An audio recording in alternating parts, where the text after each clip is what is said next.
it is going to be useful to understand how to use chunking language. You want to look always for the positive or at least purposeful intention behind the behavior. So chunking up language is going to be useful. What is this chunking up language that he's talking about? Let's refer to the hierarchy of ideas.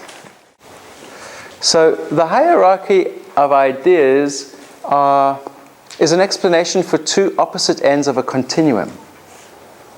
A continuum which is detail versus abstraction. And I've spoken to you already about one of the things you want to make sure to match when aiming to develop rapport with somebody is not only the predicates that they're using that define their model of the world, but also the chunk sizes that they use to define their model of the world. Are they someone who likes to speak about the nitty-gritty details? Or are they somebody who likes to speak about abstract things like values and feelings and emotions and concepts that are not tangible? All right? And you want to identify that in people's language and match it as a way of developing rapport. However, there's more utility in being able to chunk. To chunk up. If someone says, my intention, if I say, what are you doing that for? I want control. And I want to help them find a positive intention. Control's not really a positive intention. I want to chunk up higher to help them find a deeper, higher, more positive intention. I would ask a question like, and what does that get for you? Or for what is your intention behind wanting control? To feel empowered. Thank you. Well, that's a positive one. Is it the ultimate positive one? I can ask the question again. What's your intention behind wanting to feel empowered? I guess I'll feel a sense of freedom. Oh, maybe freedom is a higher level of abstraction than empowerment. But let's check, is that the ultimate one? Because we always go as high as we can so the client can find the deeper, using this linear thing. Most abstract nominalization, we call them in NLP. A nominalization is something that you cannot put in a wheelbarrow, like love, freedom, happiness, security, control, empowerment. These are process words that have become frozen. Depression.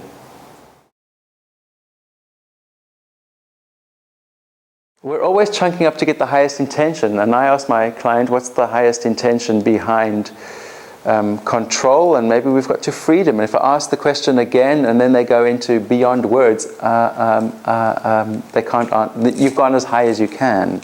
It's always good to chunk up as high as you can to find out what is the intrinsic motivation behind our behaviors. This person wants to feel free, and they're behaving in a controlling way because at some point along their development, they thought through their experience and the conclusion and the meaning they gave that experience that that's what's necessary in order to experience freedom. But maybe their behavior is not a match with the experience of freedom. And now that I know what their highest level of abstraction is, their core intention, it's freedom, maybe I can help them find other behaviors to experience greater freedom, instead of thinking they need to control people in order to do so. These are examples of chunking up questions. They elicit values. For what purpose? What is your intention? What will that do for you? What is important to you about whatever? Okay.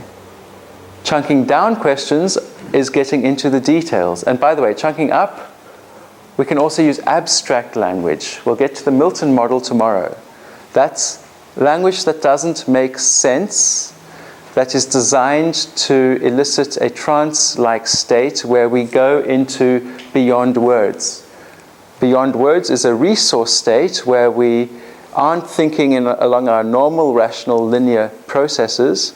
We go into a bushy brain state, a creative state, from where we're able to come up with new fresh ideas and perspectives. So the Milton model is used for that. These are not Milton model questions, but the Milton model also chunks up towards higher levels of abstraction. Flip side of the coin is chunking down. Chunking down is looking for more information, getting specific, delving into the details. For that, meta-model questions are very useful, and these are meta-model questions, like what specifically, with whom, where, when, and how.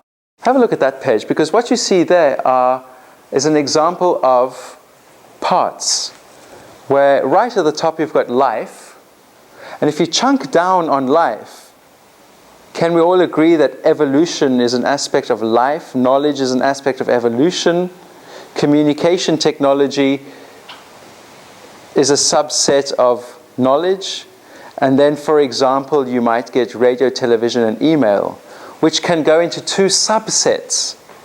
Down the one side, if you're referring to a TV, you've got classes and categories, and then that goes further down into detail. On the other side, you've got parts, and that chunks down further into detail. Can you see how those levels of abstraction go from small bits to more abstract at the top? Does that make sense? Being able to chunk down into details and easily chunk back up into abstract levels of communication and chunk down again is going to be a useful skill, just as it is being able to communicate to people in their own representational systems for the purpose of rapport building.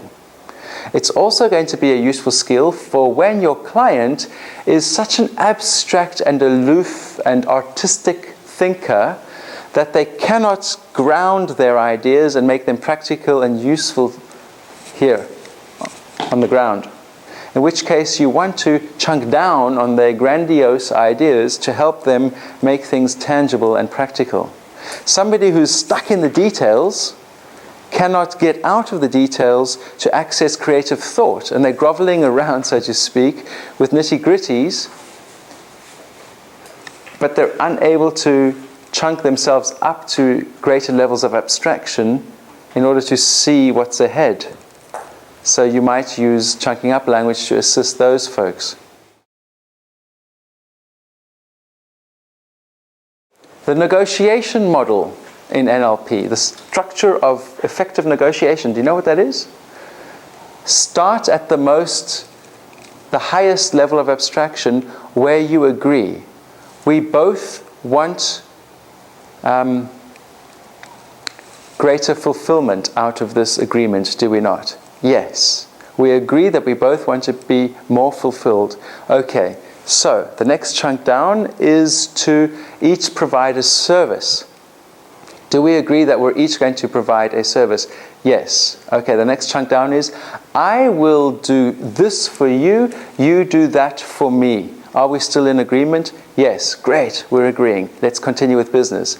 So, as part of what I'm going to do, I'm going to spend 8 hours a day doing it as an investment of my time.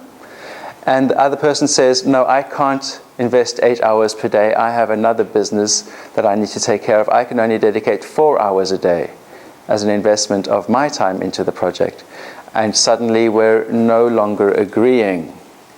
We ought to not continue with our negotiation further than the lowest level of agreement. Otherwise, there's a mismatch, and that's where relationships go all wrong.